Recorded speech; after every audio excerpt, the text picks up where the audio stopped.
Euh, Est-ce que vous m'entendez?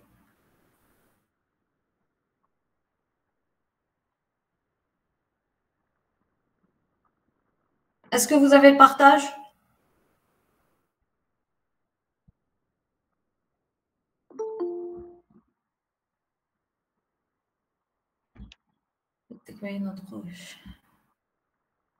Pouvez-vous me répondre? Est-ce que vous m'entendez? Vous avez le partage?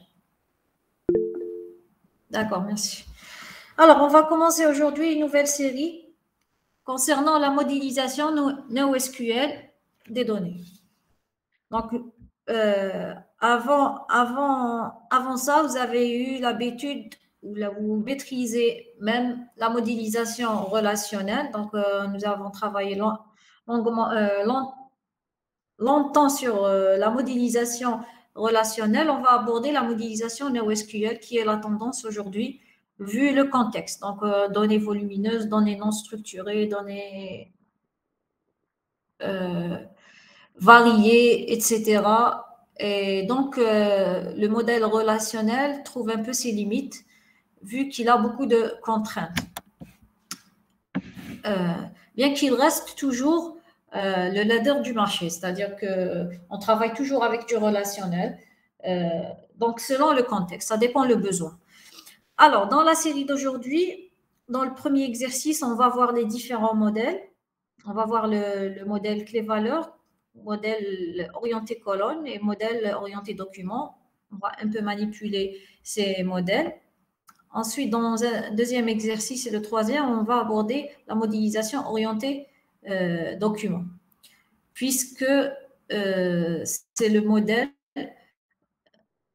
euh, qu'on va utiliser le plus. On va utiliser en pratique, c'est-à-dire qu'on va utiliser un système de gestion de base de données orienté document qui est MongoDB dans la prochaine série. Donc, nous allons commencer le premier exercice et on va voir le passage du modèle relationnel au modèle NoSQL. Donc, nous avons pris un modèle très simple, très simplifié, d'une base de données concernant les livres, auteurs et ventes. Donc, je lis l'énoncé, on va travailler directement ensemble là. Donc, on considère une base de données relationnelle de vente de livres comportant un ensemble de tables. Donc, nous avons les tables auteur, livre et vente. La table auteur, on commence par la table livre. Donc, on a les attributs ISBN, titre et l'identifiant de l'auteur.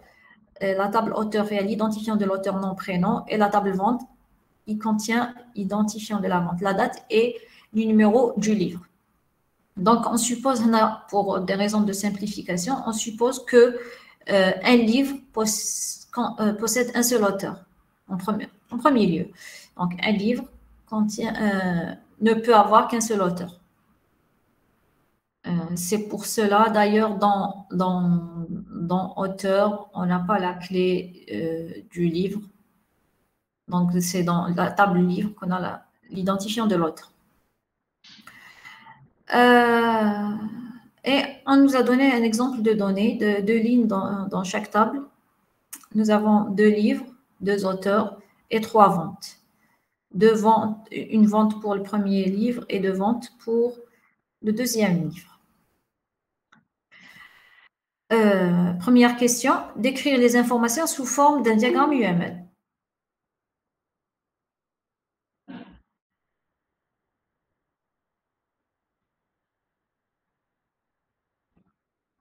Donc, quand on veut passer du relationnel vers UML, donc il faut voir, en général, les tables sont des classes et il faut vérifier les cardinalités. Il faut déduire les cardinalités selon les relations clés étrangères ici.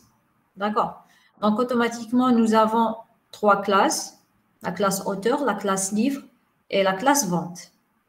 Donc, la classe auteur avec les trois identifiants, trois attributs, l'identifiant, le nom et le prénom. Le livre avec deux identifiants, ISBN, deux attributs, l'ISBN et le titre. Cette clé étrangère, on va la traduire par une association entre livre et auteur, avec comme cardinalité un auteur peut avoir plusieurs livres, un livre, un seul auteur. Pour vente, elle se transforme en une classe avec, même chose, deux attributs, ID vente et la date. Et cette clé étrangère, elle traduit l'association entre table vente et table livre. Et comment la traduire? Donc, un livre peut avoir plusieurs ventes. Une vente concerne un seul livre.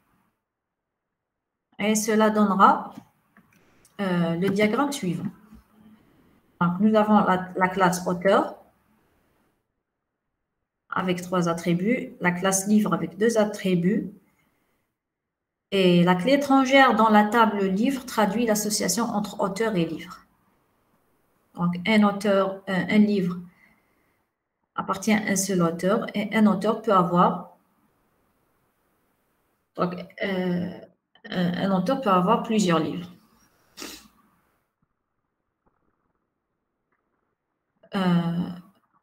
Bon, au moins un, ça c'est pas, on peut pas le voir on peut pas le voir dans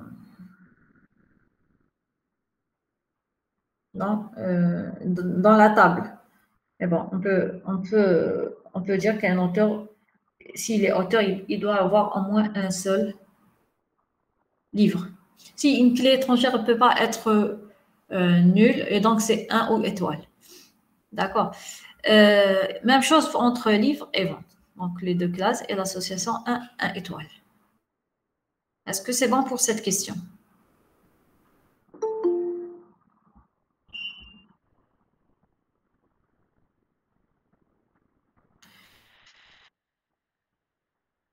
Je passe. Quand je n'ai pas de remarques, je passe. Donc, si vous avez des questions, n'hésitez pas à les poser, à m'arrêter. Si je ne reçois pas de réponse, je passe. Pour moi, c'est OK, d'accord. Deuxième question. On a besoin de savoir pour chaque livre donné tous ces détails. Proposer une modélisation orientée clé-valeur pour ce cas d'usage. D'abord, la modélisation clé-valeur, c'est la modélisation la plus simple. Nous avons la clé et une valeur. Et cette valeur, elle peut contenir beaucoup d'informations, toutes les informations qu'on veut. Et le format dépend, ça dépend de ce qu'on veut, ça dépend de l'outil qu'on utilise, ou bien du SGB, du système qu'on utilise, etc. L'essentiel de la caractéristique, c'est que cette valeur, elle ne peut pas être manipulée. C'est-à-dire qu'on ne peut pas parcourir ces valeurs. On ne peut pas lire ces valeurs de manière séparée. C'est un tout, c'est un bloc de données. Une clé et un bloc de données qui est la valeur. Une clé et un bloc de données qui est la valeur. Par exemple, si on veut représenter la table auteur en clé-valeur, ça va être la clé, qui est la clé, et la valeur, ça va être, pour la première ligne, la clé c'est 154, la valeur c'est Gansky-René. Goscinny-René, mais on ne peut pas manipuler le nom séparément du prénom. C'est un tout, c'est un bloc de données. D'accord? On ne peut accéder aux données qu'à partir de la clé. Donc, à partir de la clé, on peut récupérer tout le bloc de données. D'accord?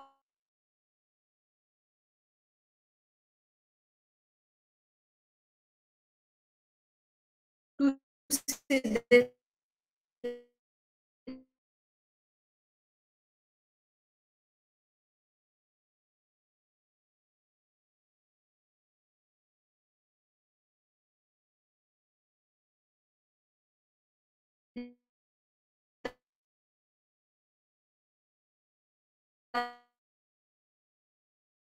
les valeurs, on peut donner cette information comme bloc d'information accessible par une clé. La clé, elle peut être le ISBN.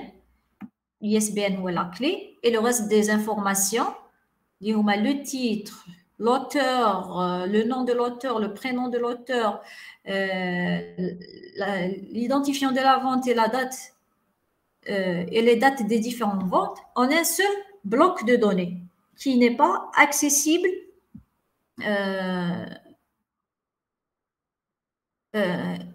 information par information. Et on obtient le schéma suivant. Alors, voilà la clé. On a deux livres. Voilà la clé qui est l'ISBN pour le premier livre et la clé pour le deuxième livre. Et voilà la valeur. Donc, la valeur, elle peut être une concaténation de toutes les informations. D'accord? Elle peut être une... pardon, un plein écran. Clé valeur. La valeur, elle peut être une concaténation de toutes les valeurs. C'est-à-dire un texte. Titre, Astérix et Cléopâtre, auteur, idée, etc. Elle peut être comme ici un document JSON, c'est-à-dire un document structuré au format JSON, format XML, n'importe quoi. Seulement, même si c'est ici, c'est un document JSON, on l'a dit sauvegardé autant que BELOP. BELOP, donc c'est une image. Donc, on ne peut pas accéder aux différentes valeurs. D'accord. Donc, l'avantage de la modélisation clé-valeur, elle est très rapide. Donc, on utilise en général cette modélisation dans les index. L'indexation des pages web, on l'utilise en général comme index, donc une clé et une valeur. Indexer les pages web, par exemple, indexer les catalogues, je ne sais pas. D'accord. Donc, c'est ça l'utilisation. L'avantage, c'est il est très rapide. Donc, on accède à l'information directement avec un index. Et l'inconvénient, c'est qu'on ne peut pas manipuler l'information en détail, la valeur. On ne peut pas manipuler la valeur en détail, mais on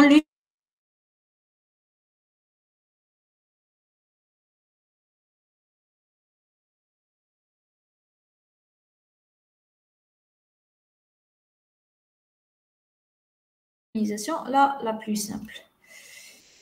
Question suivante, donc je continuerai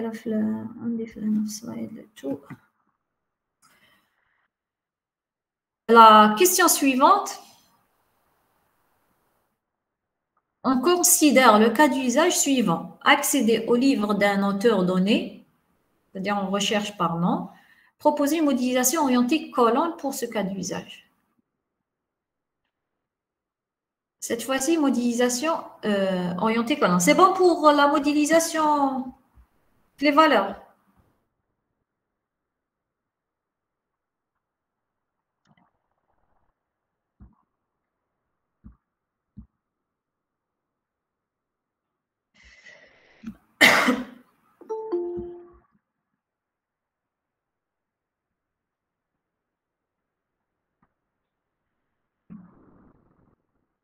Donc, pour la modélisation, modélisation orientée colonne, voici un petit rappel.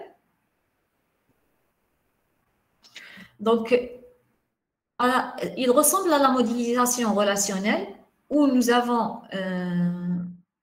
les données organisées en ligne, donc des lignes et des colonnes, mais les données sont stockées en ligne. Donc, chaque ligne a un identifiant et on stocke une ligne entière. La modélisation orientée colonne, les choses sont inversées. Le stockage, le stockage se fait par colonne. Donc, on stocke toute une colonne à la fois. Les colonnes, le contenu d'une colonne ensuite la deuxième colonne, ensuite la troisième colonne, ainsi de suite. Bien sûr, on garde trace, chaque case de la colonne, elle appartient à quelle ligne de la table, de la white, d'accord, pour pouvoir faire le mapping par la suite. L'essentiel. Les concepts, les principaux concepts de modélisation orientée colonne sont la colonne. Donc, chaque colonne est identifiée par le nom et la valeur. Le nom, c'est le nom de l'attribut, par exemple le titre. Et la valeur, c'est sa valeur. Donc, nous avons la notion de colonne. Nous avons la notion de colonne. Nous avons la notion de famille de colonnes. Une famille de colonnes. Par exemple,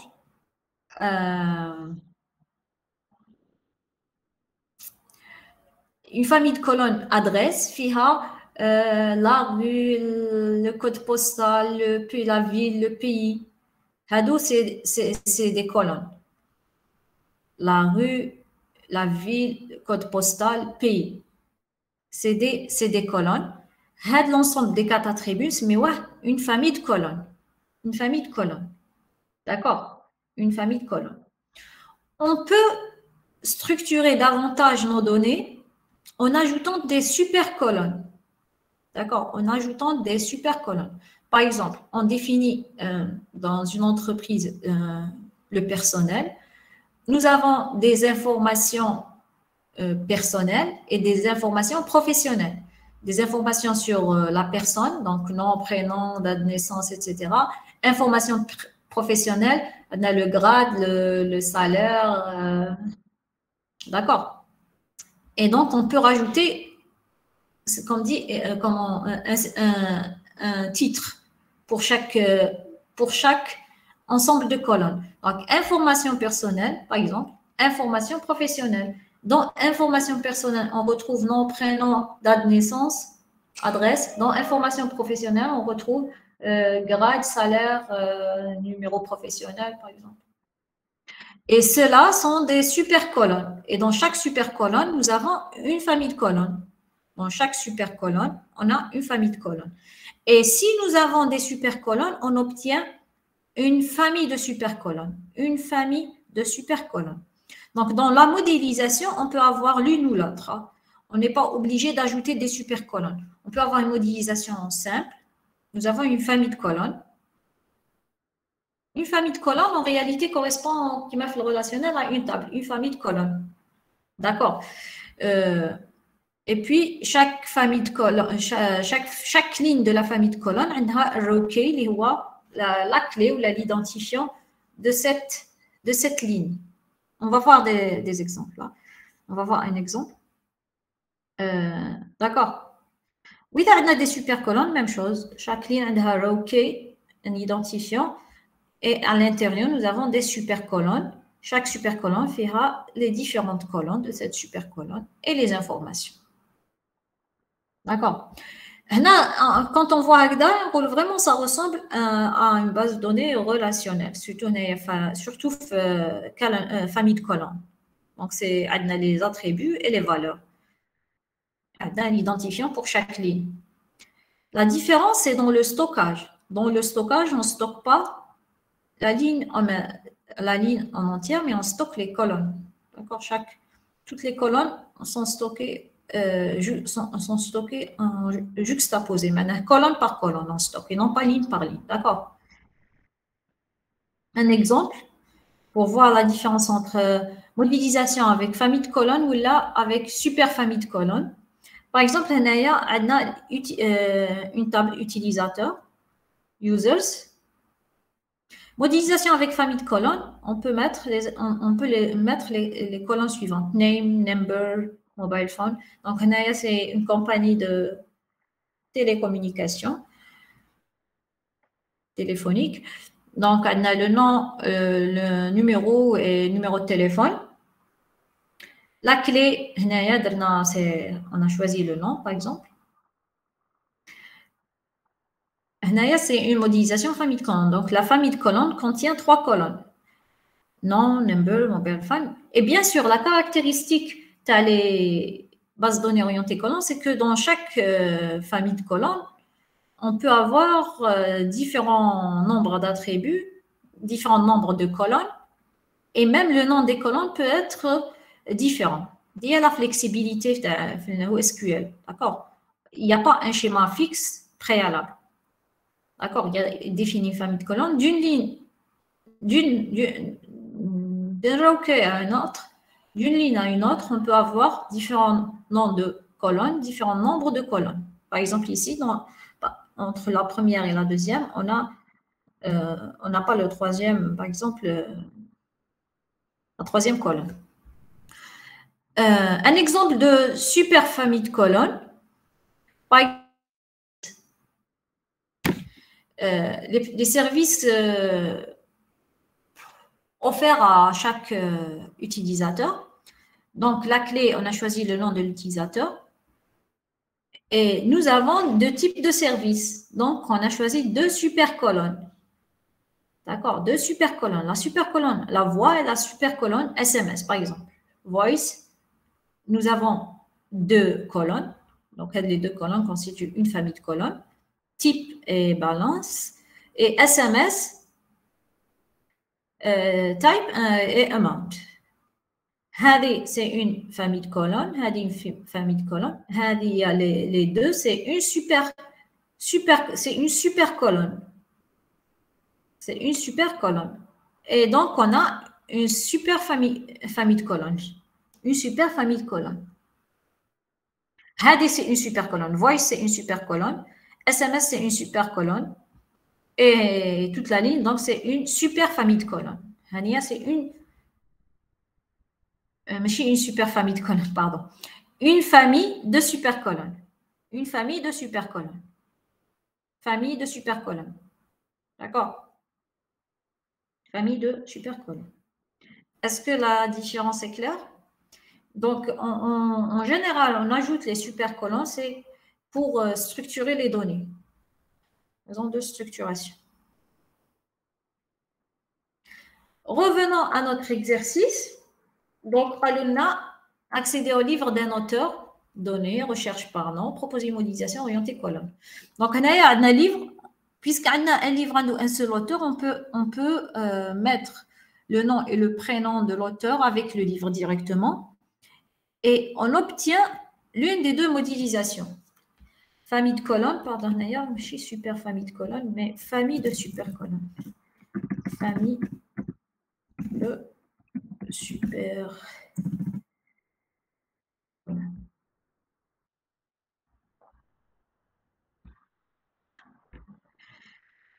Donc, soit on peut faire deux modélisations différentes. Soit une modélisation simple, plate, sans structuration des données, donc en famille de colonnes.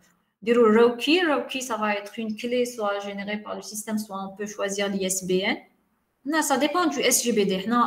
On parle de la modélisation orientée colonne de manière générale, sans se référer à un SGBD particulier. D'accord? Donc, l'implémentation dépend du SGBD. Alors, en famille de colonnes, donc, la famille de colonnes, on a 4 colonnes. ISBN, le titre, le nom de l'auteur, le prénom de l'auteur. Ces 4 colonnes constituent une famille de colonnes. Ou bien, on peut utiliser les supercolonnes. On peut utiliser deux supercolonnes. La première supercolonne contient les informations sur le livre, l'ISBN et le titre. Deuxième supercolonne contient les informations sur l'auteur, le nom et le prénom. Et donc, on obtient une famille de supercolonnes. La famille de supercolonnes ici contient deux supercolonnes. Chaque supercolonne contient deux colonnes dans notre cas. La première contient l'ISBN, le titre. La deuxième contient le nom et le prénom. Si on veut insérer les données qu'on a dans la série, on obtient la base de données suivante. Donc, voici le row key. Row key, donc j'ai choisi l'ISBN. Et puis, nous avons, à chaque fois, il faut donner le nom de la clé et la valeur. D'accord? ISBN, la valeur, les titres, premier titre, Astérix, Cléopâtre, nom, prénom. Deuxième, même chose. D'accord. Ça, c'est une modélisation en famille de colonnes. On n'a pas mis les supercolonnes. Si on ajoute les supercolonnes, on va juste ajouter les noms des supercolonnes. D'accord? Pour chaque row, pour chaque ligne.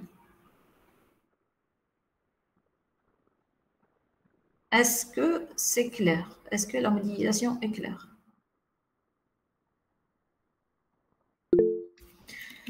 S'il y a des questions.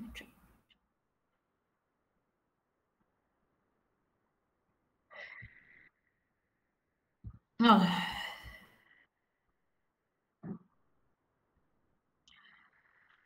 On revient à la série. Donc, on a répondu la première, la deuxième, troisième question. Quatrième question, proposer une modélisation orientée document maintenant. Une modélisation orientée document de ces informations, maintenant les trois tables qu'on a, centrée sur les ventes, une modélisation centrée sur les ventes, une modélisation centrée sur les livres, une modélisation centrée sur les auteurs. Donc, la modélisation orientée document, ou bien n'importe quelle modélisation NoSQL, elle se base sur le besoin. Sur le besoin, c'est-à-dire sur les requêtes qu'on va exécuter. Donc, on tend toujours à vouloir améliorer le temps de réponse des requêtes. D'accord? Donc, c'est pour ça qu'on nous demande ici une modélisation. Si on nous dit une modélisation orientée document tout court, vous pouvez choisir la modélisation qui vous paraît la plus simple. Mais si on vous dit orientée, par exemple, la première, centrée sur les ventes. Cela veut dire que le document principal doit contenir les informations sur les ventes. Ensuite, les documents imbriqués concerneront les autres détails. D'abord, un petit rappel sur la modélisation orientée document.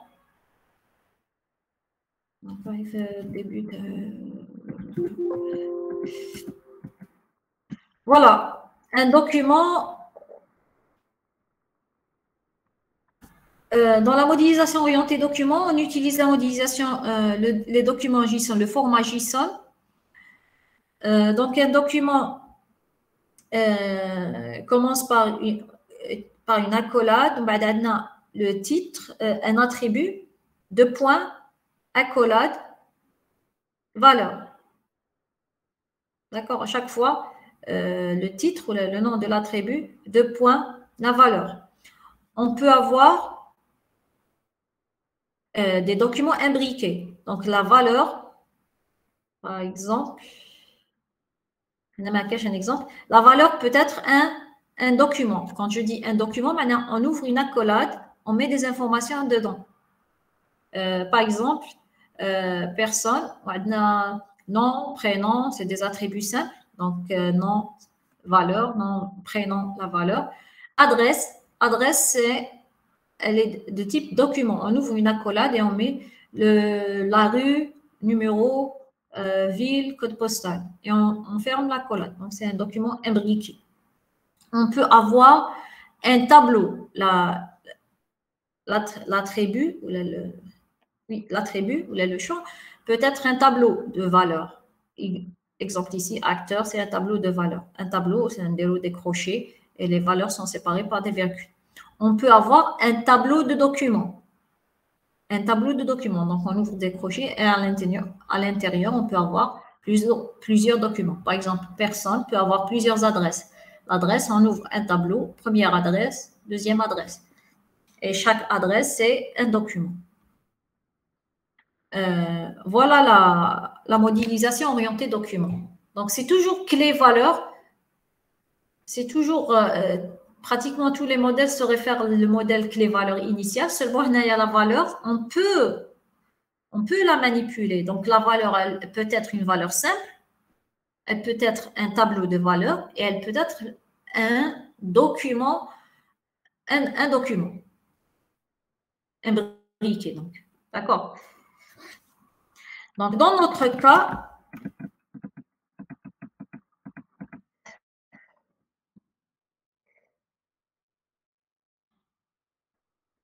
on nous demande d'abord une modélisation centrée sur les ventes. Donc, modélisation centrée sur les ventes, maintenant le document principal aura comme identifiant l'identifiant de la vente.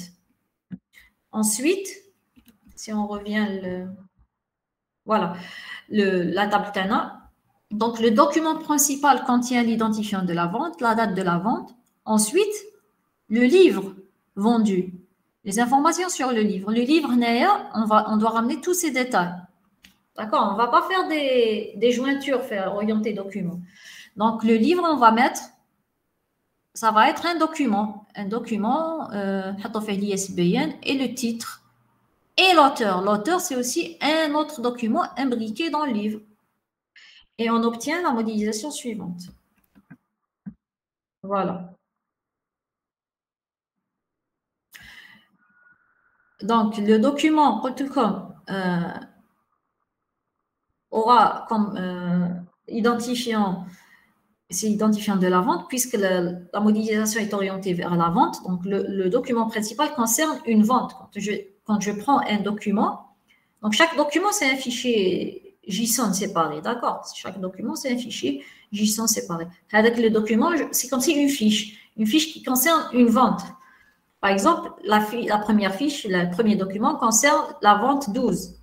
La date de la vente, c'est le 2 juin 2017, concerne le livre. Maintenant, le livre, c'est un document. Les faits, tous les attributs du livre. Fait l'ISBN, fait le titre, ou fait l'auteur, qui est encore un document imbriqué qui contient les informations de l'auteur, l'identifiant de l'auteur, le nom et le prénom. Est-ce que c'est clair?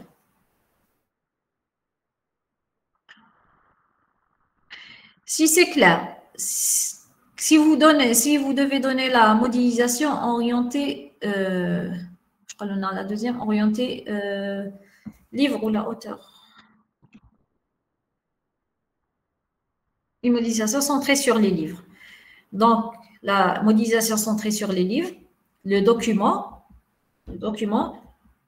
doit concerner un livre. L'identifiant, ça va être l'ISBN. Le titre. Ensuite, l'auteur doit être, c'est un document imbriqué qui contient les informations de l'auteur, l'idée de l'auteur, le nom et le prénom. Ensuite, je ferme le document auteur. Qu'est-ce que je dois ajouter encore comme détail dans le document livre? Les ventes. Maintenant, livre peut avoir plusieurs ventes. Donc, les ventes, où est le type تاعهم؟ واش نديروا le type تاع les ventes le document livre.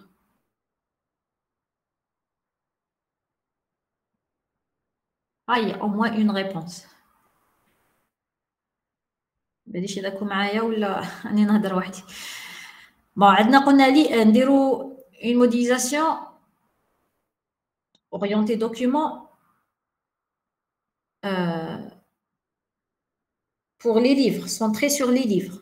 Donc, on a l'ISBN, le titre, l'auteur, les informations les auteurs dans un document imbriqué. Maintenant, les ventes.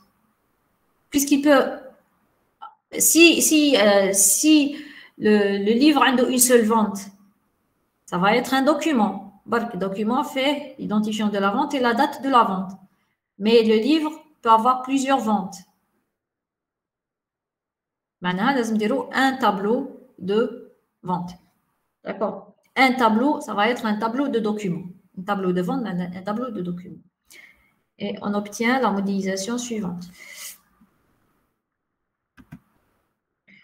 Donc, centré sur le livre, on a l'exemple de le livre là. Donc, l'ISBN, le titre c'est un OSQL. L'auteur, donc c'est un document, je vous prends une accolade, identifiant de l'auteur, le nom et le prénom. Vente. Donc, c'est un tableau de documents. Le livre a deux ventes, par exemple. Donc, crochet, j'ouvre le crochet pour dire que c'est un tableau. Ou j'ouvre une accolade pour dire que c'est un document. Les valeurs dans un tableau sont séparées par une virgule. Donc, le document vente contient l'identifiant de la vente et la date de la vente. D'accord. La dernière modélisation concerne centré sur l'auteur. Donc, le document principal ça doit concerner l'auteur. Donc, ça va être l'identifiant de l'auteur, le nom, le prénom.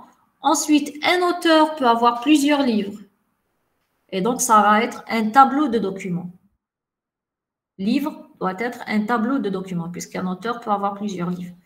Tableau, donc j'ouvre des crochets. Quand il y a des crochets, donc c'est un tableau. J'ouvre une accolade pour mettre les informations d'un seul livre, ISBN titre, et pour chaque livre, je vais mettre l'ensemble des ventes. D'accord? L'ensemble des ventes. Donc les ventes, c'est un tableau de vente. Tableau, j'ouvre les crochets, je mets toutes les ventes. Et il faut fermer toutes les accolades et tous les crochets. Fermer donc tous les documents imbriqués, tous les tableaux imbriqués. D'accord? L'une ou l'autre modélisation est meilleure selon le besoin, selon les requêtes. Donc, si on veut, par exemple, d'ailleurs, c'est la question suivante, quel est l'impact, indiquer l'impact que peut avoir la modélisation pour le requêtage de la base de données. Donc, si on veut faire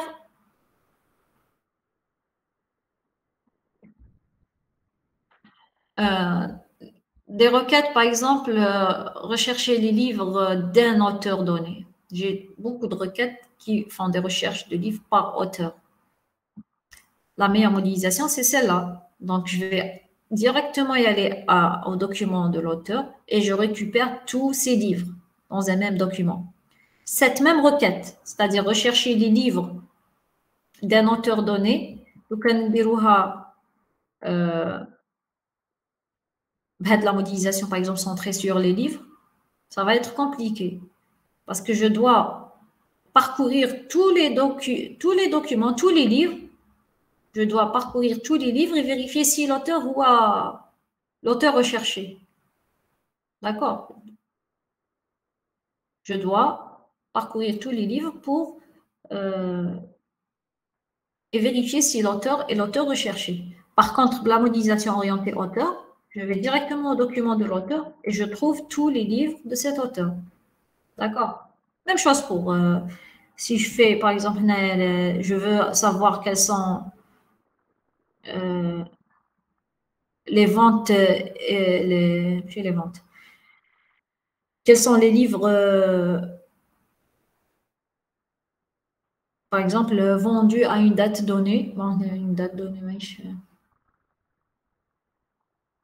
des recherches par date, on dit les livres vendus de. Maintenant, je peux faire.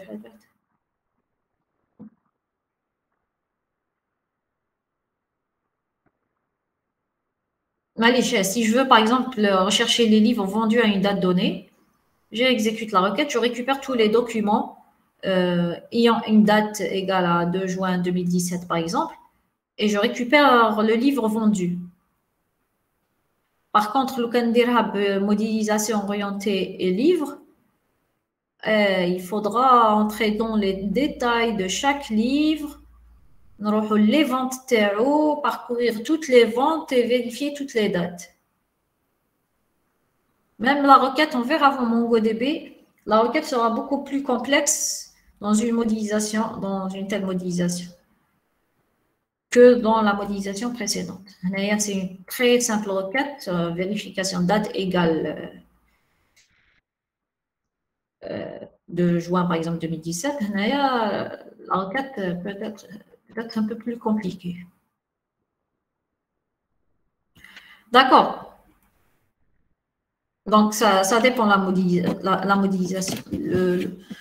La requête et le temps de réponse de la requête dépendent de la modélisation. Et la modélisation dépend du besoin. Si on veut optimiser une requête particulière, il faudra construire les documents de telle sorte à ce que l'exécution de la requête soit facile et rapide. Question suivante. expliquer les modifications nécessaires pour gérer plusieurs auteurs par livre dans la base de données relationnelle et dans les différents documents structurés. On a supposé qu'on a un seul auteur pour un seul livre, un seul auteur par livre. Alors, si on veut avoir plusieurs auteurs, d'abord, quel est le changement à faire dans le relationnel si on veut avoir plusieurs livres? معناها في le diagramme de classe هنا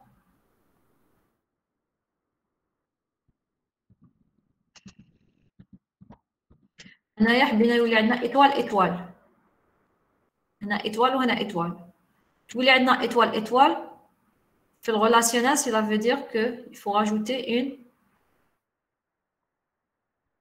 une table d'association اللي فيها les deux clés, la clé primaire de l'auteur et la clé primaire de livre, donc ID auteur ISBN. D'accord, donc il faut ajouter une table d'association ID auteur ISBN qui sont des clés étrangères en référençant auteur et livre respectivement.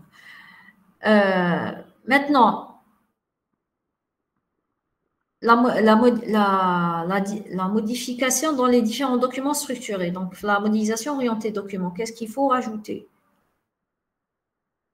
Si un livre, donc là, on rejoint la modélisation des différents modèles, si un livre maintenant a plusieurs auteurs, donc là où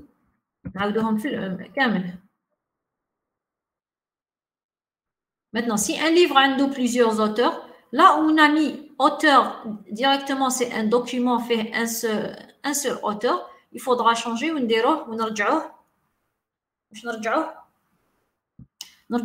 tableau de auteur. Un tableau d'auteur. Donc, un tableau de documents. Donc, il y a les ventes, وين درنا auteur, نرجعوه un tableau d'auteur.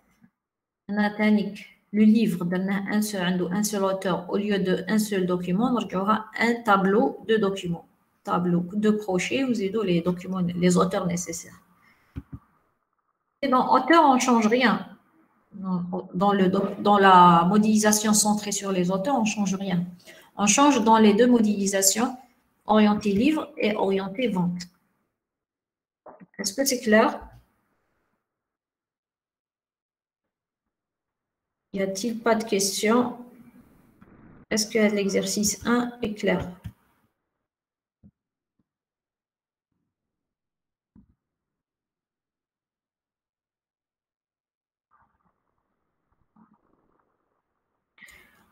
Si c'est clair, on fait une petite pause de 5 minutes.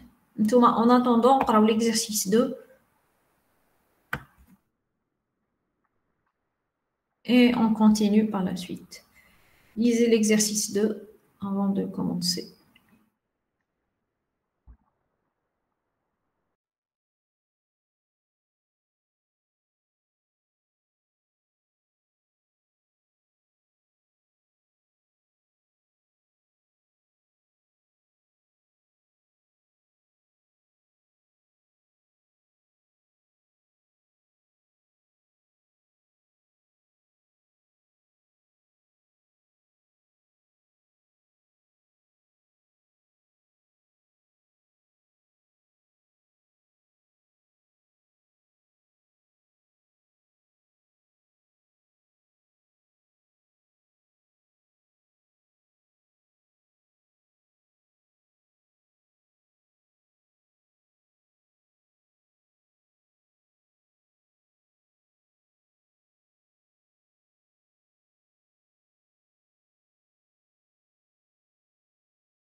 Je suis de retour. Donc, dans l'exercice 2, concerne la modélisation orientée document, juste pour bien comprendre la structure d'un document, etc., on va faire l'opération inverse. Au lieu de passer comme l'exercice 1 du relationnel vers l'orienté document, on va faire l'inverse.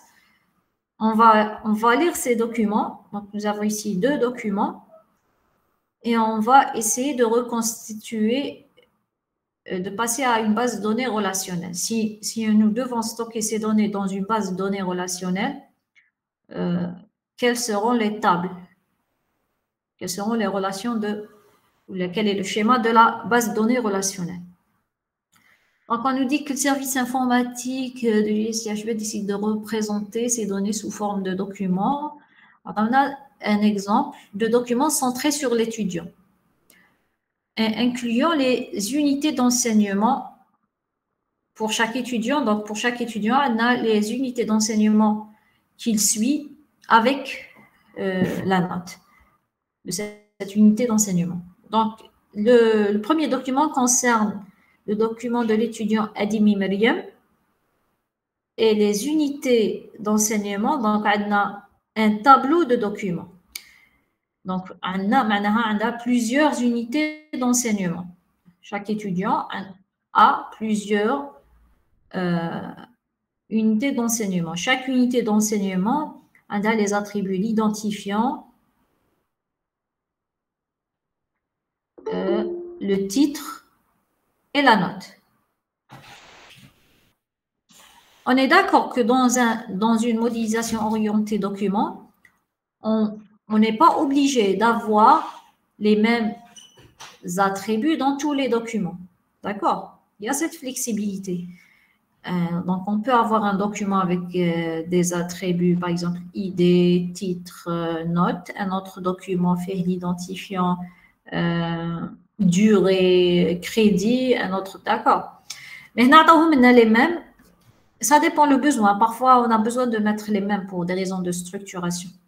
Mais quand on a besoin de la flexibilité d'ajouter un attribut en plus dans un document ou d'enlever un attribut, c'est possible. D'accord. Maintenant, puisqu'on va passer au relationnel, on est obligé d'avoir tous les mêmes noms des attributs. Alors, donc à partir de ces 2 documents, de cette structuration, quel est le schéma relationnel? Le schéma relationnel, quelles sont les relations? On a la relation, la première, étudiant, c'est clair. Étudiant avec 2 attributs, identifiant nom. On a unité d'enseignement, il y a les attributs identifiant titre. Est-ce qu'on dit de la note l'unité d'enseignement?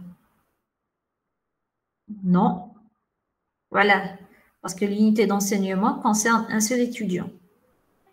Donc, on a besoin puisqu'un étudiant a plusieurs unités d'enseignement, ça s'appelle les tableaux d'unités d'enseignement. Unité d'enseignement, on la voit, elle apparaît chez plusieurs étudiants. C'est logique, une unité d'enseignement concerne plusieurs étudiants. Donc, on doit avoir une table d'association entre étudiants et unité d'enseignement. Dans cette table d'association, on a l'identifiant de l'étudiant, l'identifiant de l'unité d'enseignement et la note, puisque la note concerne un étudiant et une unité d'enseignement. Est-ce que c'est clair? Et donc, on obtient le schéma suivant.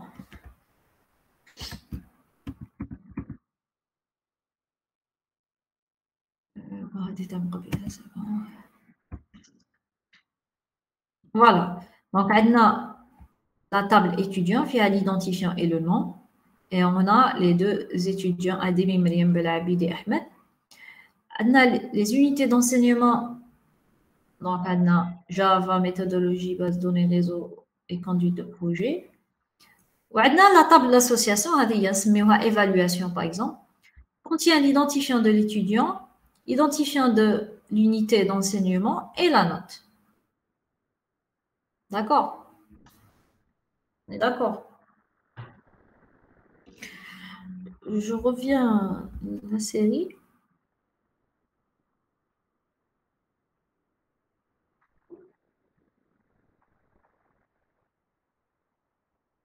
D'accord pour le modèle relationnel.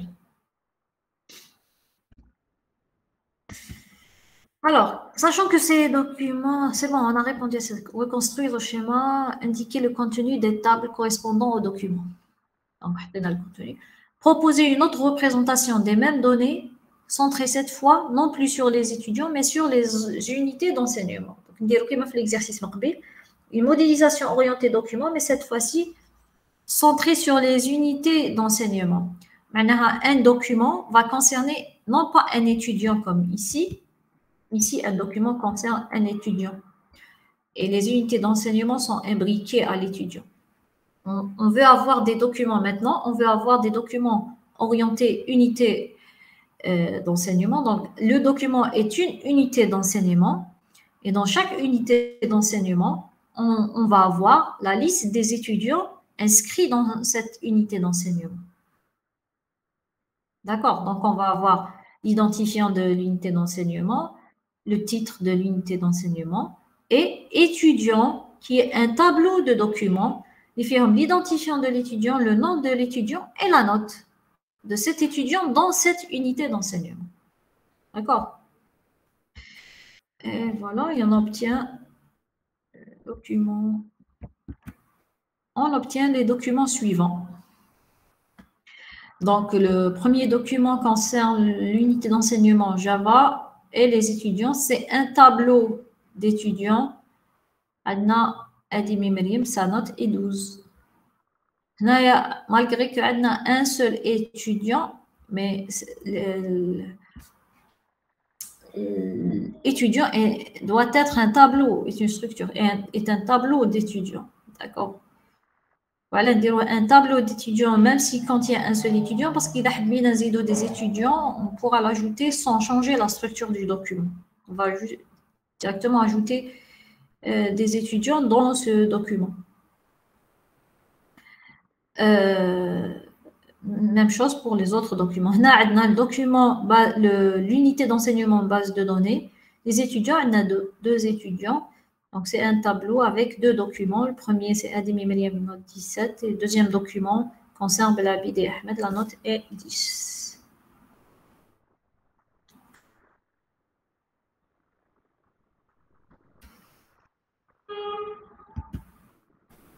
Voilà, l'exercice 2, c'est un simple exercice pour montrer, pour comprendre comment lire un document et faire le lien avec le relationnel. Puisqu'on comprend bien le relationnel, pour bien comprendre les choses.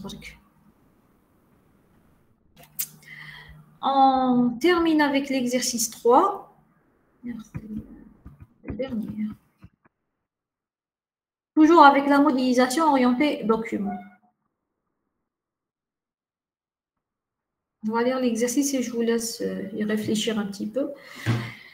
Donc, dans cet exercice, on souhaite réaliser une base de données orientée documents pour gérer des cours et des étudiants ayant les informations suivantes. Donc, on a des règles de gestion.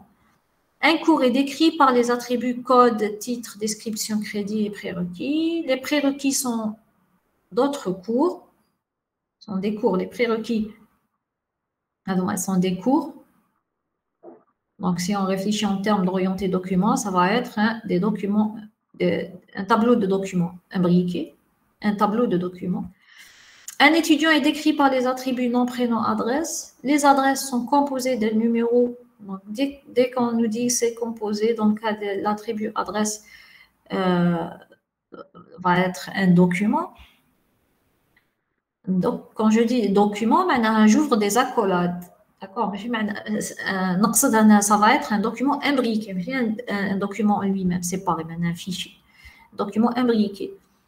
Donc, les adresses sont composées du numéro, rue, ville, code postal. Un étudiant suit plusieurs cours et les cours sont suivis par plusieurs étudiants. Donc, on a étoile, étoile. En termes de relationnel, veut dire on a une table d'association. En UML, donc on a les cardinalités étoile, étoile. Et en orienté document, on a un document centré sur les étudiants. Un étudiant, il a un tableau de cours, puisque plusieurs cours. Ou il a modélisation centrée sur les cours. Le cours a plusieurs étudiants. Maintenant, un tableau d'étudiants, un tableau de documents. Donc, un étudiant suit plusieurs cours et les cours sont suivis par plusieurs étudiants. Maintenant, on a des tableaux de documents, plusieurs à plusieurs, dans les deux modélisations possibles. D'écrire ces informations sous forme d'un diagramme UML. On va directement la réponse. Donc, on a la classe cours, la classe étudiant, on a une association entre les deux étoile, étoile, on a une association prérequis réflexive vers cours. Donc, en modélisation suivante, voilà. Un cours, un code, titre, description, crédit, un étudiant, nom, prénom, adresse. Un étudiant suit un cours, étoile, étoile, ou on l'association réflexive, un cours est prérequis d'un cours. Donc, un cours peut être prérequis de plusieurs cours et vice-versa. Alors, deuxième question. Discuter les différentes modélisations possibles, orienter document. Attendons la réponse à Nachuya. Donc, quelles sont les modélisations possibles? Puisqu'on a deux classes, cours ou étudiants, donc on a deux modélisations possibles. Soit je veux une modélisation centrée sur les étudiants. Maintenant, les documents théoriques sont des documents, chaque document représente un étudiant. Et à l'intérieur, je trouve les cours que suit l'étudiant. Ou là, je veux une modélisation centrée sur les cours. Et dans ce cas-là, chaque document, chaque fichier, chaque document concerne un cours. Et à l'intérieur du document, je peux récupérer les étudiants de ce cours. En donnant les documents JSON correspondants. Donc, ça, on doit avoir ça. On va avoir ça. Il ne faut pas oublier tous les attributs et surtout les documents imbriqués. Donc, la modélisation centrée sur le cours. Le code, le titre, description, les crédits, les attributs de la table cours, de la classe cours. Ensuite, on a prérequis. Prérequis, c'est des cours. Donc, c'est un tableau de cours. Donc, on a les prérequis, tableau de cours. Un cours. Donc, un cours, on a la définition. Titre, description, crédit. Ou il y a le cours, il y a des prérequis, bon, il faut bien arrêter un certain moment. Et comme on a la flexibilité, les documents, la modélisation orientée documents, on peut enlever l'attribut prérequis. Je ne m'attache pas la redondance. Il y a BD, par exemple, de prérequis GDC, c'est un prérequis un autre module. Le module, c'est beau BDA, on ne boucle pas. Donc, à un certain moment, on doit enlever l'attribut. On n'est pas obligé de mettre tous les attributs chaque document, d'accord? Malgré que prérequis est un cours, je peux ne pas mettre tous les cours, tous les attributs du cours. Je peux, par exemple, en prérequis, c'est un tableau de cours, je mets juste le code du cours et ne pas mettre les informations parce qu'elles sont, on obtient une redondance. Les informations, on peut le titre du cours GDC, sa description, son crédit, on va trouver les informations dans le document, dans le code et GDC. D'accord? Dans le document principal, tu as le cours GDC. Donc, normalement, on verra par la suite, on met juste le code et pas la peine de mettre de la redondance. Parce que la redondance, on a deux inconvénients. D'abord, de stockage, donc double stockage, et deuxièmement, les mises à jour. Donc, quand je modifie le cours GDC, le crédit, par exemple, راح لازم ندخل كاع لي دوكيومون نحوس كاع وين كاين هاد لو كور où je fais cette même modification pour garder la cohérence des données. Donc c'est pas une bonne solution de répéter tous les attributs. Non, on peut mettre juste le code. D'accord. Ensuite, le dernier attribut, le document, c'est les étudiants. On a toutes les informations sur toutes les informations concernant un tableau d'étudiants. Donc chaque étudiant est un document. Le document fait le nom, le prénom, on fait un document imbriqué, il voit l'adresse. L'adresse fait un numéro, la rue, etc. Code postal, etc. D'accord. Donc la solution, elle est orientée court. L'inconvénient de la solution, c'est qu'on a répété les attributs. La solution, c'est de mettre juste le code. Parce qu'avec le code, si je veux obtenir le détail de ce cours prérequis, j'écris une requête qui me ramène les informations sur le cours dans le code et GDC. D'accord? Pas la peine de répéter les informations. Deuxième solution, c'est une solution centrée sur les étudiants. Donc, le document concerne un étudiant. Donc, le nom, le prénom, l'adresse. C'est un document puisqu'il y a plusieurs attributs. On a les cours, suit plusieurs cours. Donc, un tableau de cours. Et chaque cours, c'est un document. Le document fait le code, le titre, la description, le crédit et les prérequis. Prérequis, c'est un tableau de cours. Même chose, la même remarque.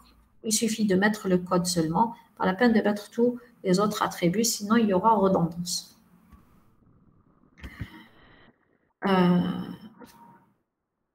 D'ailleurs, on nous pose la question. Si l'objectif de l'application est de visualiser une liste des étudiants avec les cours que chacun suit et d'accéder aux détails des cours uniquement lorsqu'on sélectionne son code ou son titre, proposer une solution adaptée. Là, c'est le problème qu'on a parlé.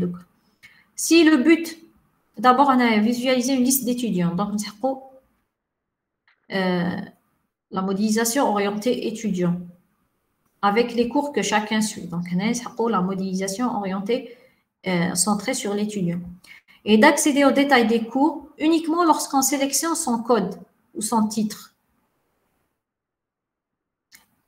Maintenant, on veut dire qu'on n'a pas besoin de mettre tous les détails du cours dans la fiche étudiant, dans le document étudiant. On a et d'accéder aux détails des cours uniquement lorsqu'on sélectionne son code ou son titre. Maintenant, on n'a pas besoin de mettre tous les détails du cours, la description, le crédit et les prérequis dans le document étudiant. On doit mettre juste une référence ou le code du cours. Et si on veut avoir les détails du cours, on sélectionne, on va y aller le rechercher dans les documents courts. Maintenant, à faire la solution, qu'est-ce qu'on doit faire?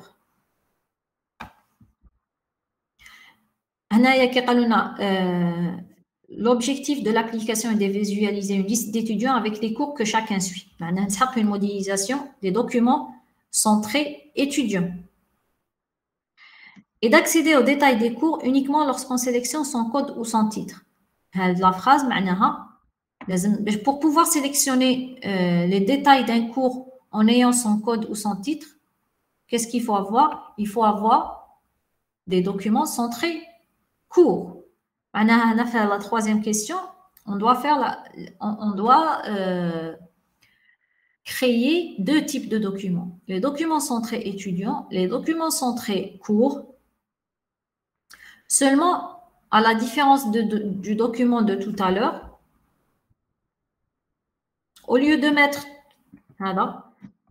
centré étudiant, au lieu de mettre tous les détails des cours, non, on va mettre juste le code et on va créer des documents orientés cours où il fait le détail du cours, sans avoir la liste des étudiants. D'accord. La troisième question, on va utiliser les deux types de documents et mettre les informations adéquates dans chaque document. Donc, les étudiants suivent des cours, les cours, on a la liste. La liste les cours, la liste des codes les cours qui suivent. Et si on veut avoir le détail de cours, on reprend les documents cours, on obtient ceci. Donc, le défaut principal de la solution précédente, c'était la redondance. Toutes les données de tous les étudiants sont copiées dans chaque cours, et tous les cours sont copiés à chaque fois qui sont prérequis d'un autre cours. Les prérequis, je fais la redondance. Ou je fais les étudiants de chaque cours. Ou pour chaque étudiant, on a les cours, les mêmes informations de tous les cours dans tous les étudiants. Si on avait deux cours prérequis l'un de l'autre, alors on aurait nécessairement besoin d'identifier des références. D'ailleurs, on va utiliser les références, tu as les cours, où là, il y a le code suffit. La référence utilisée là, c'est la référence générée automatiquement, l'identifiant généré automatiquement. Mais l'idée, c'est au lieu d'utiliser toutes les informations du cours, on utilise le code du cours. Donc, le cours, l'identifiant, le code, donc le code, l'identifiant d'ailleurs, même si on ne l'affecte pas, il sera généré automatiquement. MongoDB. MongoDB, quand on crée un nouveau document, il lui affecte un code de cette forme. Un identificateur, object identifier, un identificateur d'objet. ID, d'accord, un -8 ID, regardez le numéro. Donc, au lieu de mettre toutes les informations, on peut mettre la référence. Voilà, il est préférable, il est plus sûr d'utiliser la référence parce qu'on est sûr qu'elle est unique. Par contre, les codes qu'on utilise dans la base de données, on peut se tromper et utiliser le même code parce qu'il n'y a pas le relationnel contrainte de clé primaire, etc. D'accord. Donc, si on veut utiliser un code unique, on est sûr qu'il est unique, il y a l'équivalent de la clé primaire, on doit utiliser l'object identifier généré automatiquement. Mais si la base de données est constituée correctement, on peut utiliser quand même le code. D'accord. Donc, on a le cours, par exemple, on a les prérequis, on a les deux cours. D'accord. Il y a un nombre d'identifiant. Alors, fait étudiant, l'idée, le nom, le prénom, et les cours théo. Les cours théo, on a les références théo.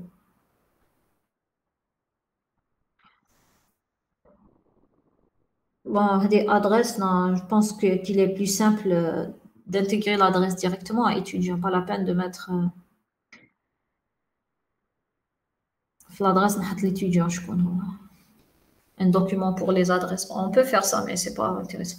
Le contexte, il nous faut deux types de documents. On va voir sous MongoDB un ensemble de documents, c'est moins une collection. Donc, une collection de cours et une collection d'étudiants. Un ensemble de documents. Chaque document représente un seul cours. La collection cours, par exemple. Et chaque document représente un seul étudiant, la collection étudiant. Donc, chaque cours est étudiant. Et dans cours, on a les prérequis à les cours. Dans étudiant, j'ai la liste des cours. On répond selon la question de l'exercice. Donc, on visualiser l'étudiant et si je veux voir et les cours des étudiants, si je veux voir le détail du cours, on va le cours. Maintenant, faire de la modélisation, je ne peux pas mettre le cours, on va voir la liste des étudiants qui ont suivi le cours. Il faudra écrire toute une requête, parcourir le tableau cours pour chaque étudiant ou pour reconstruire la liste des étudiants pour chaque cours. Le cours هذا اللي عنده هذا الكود هذا الكور اللي عنده هذا الكود وشو هما les étudiants تاعو. ما درناش هنايا un champ étudiant وحطينا les codes de tous les étudiants parce qu'on nous a pas demandé de l'énoncer. D'accord. Donc ça dépend vraiment le besoin تاعكم. Donc si par exemple بهاد la modélisation عندي غير document cours اللي ما فيهش la liste des étudiants, la liste des références des étudiants, mais on nous demande quand même de générer la liste des étudiants qui suivent ce cours. Qu'est-ce qu'il faut faire? Il faut parcourir tous les documents étudiants et pour chaque étudiant, parcourir la liste de ses cours et chercher la référence du cours recherché. Si on retrouve la référence, donc on ajoute l'étudiant Hada à la réponse. D'accord? Est-ce que d'accord? Est-ce que les choses sont claires? Côté modélisation, et la prochaine fois, Inch'Allah, on verra la pratique, maintenant, la manipulation de MongoDB.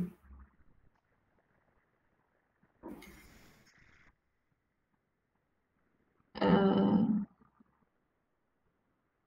Est-ce que c'est clair? Donc, pour la prochaine séance, Inch'Allah, il faut installer MongoDB. Donc, vous allez trouver. L'installation de MongoDB est simple. Donc, il suffit, je pense, de décompresser pour que, bon, le télécharger, le décompresser, ajouter quelque chose dans le path. Donc, normalement, vous êtes habitué à ce genre de manipulation. Donc, voir comment installer MongoDB et l'installer pour la prochaine séance, Inch'Allah. N'avez-vous pas de questions, des remarques?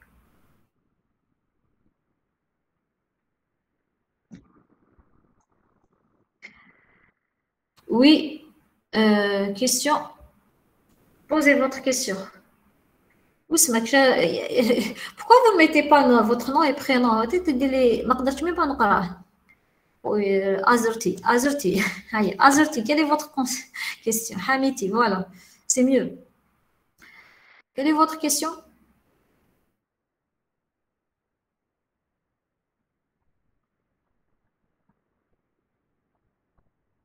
Vous ne pouvez pas parler. Si ça concerne le projet, vous me l'envoyez par mail. Ce n'est pas l'objectif du TP, de la séance, pardon. Si vous n'avez pas d'autres questions, on arrête.